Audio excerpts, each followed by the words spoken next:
सादर जय जिनेंद्र कौशल्या के राम में आप सबका स्वागत है। हम चर्चा कर रहे हैं कि राम लक्ष्मण ने अलग सा वेश धारण कर लिया है। वो नर्तकियों जैसे वेश में आ गए, बड़ी सुंदर नर्तकियां लग रहे हैं। और सीता जी को गणनी माता जी के समक्ष वरधर्मा नाम की गणनी माता जी के पास में, आरिका के पास में छोड़ दिया है। सारे अस्त्र शस्त्र भी वहीं छोड़ दिए हैं और वह वहाँ से निकल पड़े हैं।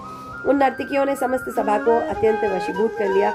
तब वह संगीत से परम दीप्ति को धारण करती हुई राजा को इस प्रकार असह्य उलाहना देने में तत्पर हुई। उन्होंने कहा, हे अतिवीर, यह तेरी अतिशय दुष्ट चेष्टा क्या है? तेरा यह कार्य नीति से रहित है। तुझे अपना जीवन प्यारा है तो शीघ्र ही भरत के पास जाकर प्रसन्न कर और मान रहित होकर भरत को नमस्कार कर। अरण्य का पोता भरत के जीवित रहते तू राज्य चाहता है, इसका मतलब है कि तेरा आज ही मरण आ चुका है। तू महात्मा भरत से ईर्ष्या करना चाहता है। नृत्यकारिणियों के मुख से अपना तर्जन और भरत की प्रशंसा सुनकर अतिवीर सभा में ही क्रोधित हो जाते हैं। अतिवीर जो ही तलवार उठाई त्यों ही नर्तकियों ने उछलकर तलवार छीन ली और सब राजाओं के देखते देखते अतिवीर को जीवित पकड़कर उनके मजबूती से केश बांध दिए। नर्तकी ने तलवार उठाकर राजाओं की ओर देखते हुए कहा, यहाँ जो भी अभिनय करेगा निस्संदेह मेरे द्वारा मारा जाएगा। यदि आप लोगों को अपना जीवन प्यारा है तो अतिवीर का पक्ष छोड़कर शीघ्र ही भरत के चरणों में प्रणाम करें। दशरथ वंश का चंद्रमा भरत जयवंत है।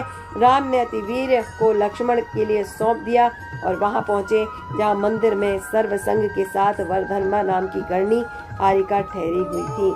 राम ने सीता के साथ संतुष्ट होकर उनकी उत्तम पूजा की। लक्ष्मण अतिवीर का वध करने के लिए उद्यत हुए। तब सीता ने कहा, हे लक्ष्मण धर, निष्ठुर मत बन, इस ग्रीवा को मत छेदो और ना ही जोर से केश पकड़ो। हे कुमार, सौम्यता को प्राप्त हो।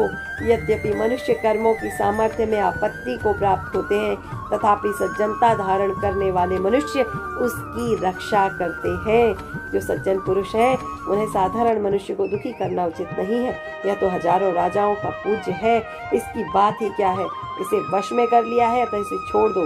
लक्ष्मण ने सीता का हाथ जोड़कर कहा, मैं आपकी आज्ञा से छोड़ता हूँ इन्हें। और लक्ष्मण शांत हो गए। यह परम पावनी सीता है, वही सीता जो पृथ्वीमती माता बनी है भविष्य में। अब विचार कीजिए, कितने अद्भुत गुण होंगे राम, सीता और लक्ष्मण के, कितनी अच्छी मर्यादाएं होंगी। अद्भुत।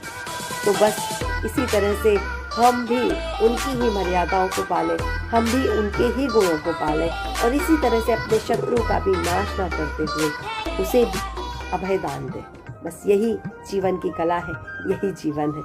अद्भुत है। राम लक्ष्मण सीता के चरणों में कोटि कोटि वंदना है और मैं उस मर्यादा के लिए समर्पित अपने हाथों को जोड़ती हूँ जिस मर्यादा ने हमारे जीवन को एक मर्यादित जीने के लिए एक अग्नि जला कर दी है, जो अग्नि हमारे जीवन को प्रज्वलित कर रही है, रोशनी दे रही है।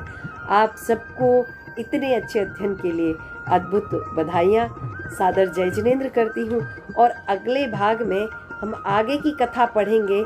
आगे की कथा ये है कि जब अतिवीर को छोड़ दिया है लक्ष्मण ने, तो अब अतिवीर क्या करेंगे। देखिए, कोई दुष्ट होता तो वो लड़ जाता, कोई अच्छा होता तो वो शायद सारा राज्य छोड़कर दीक्षा भी धर लेता।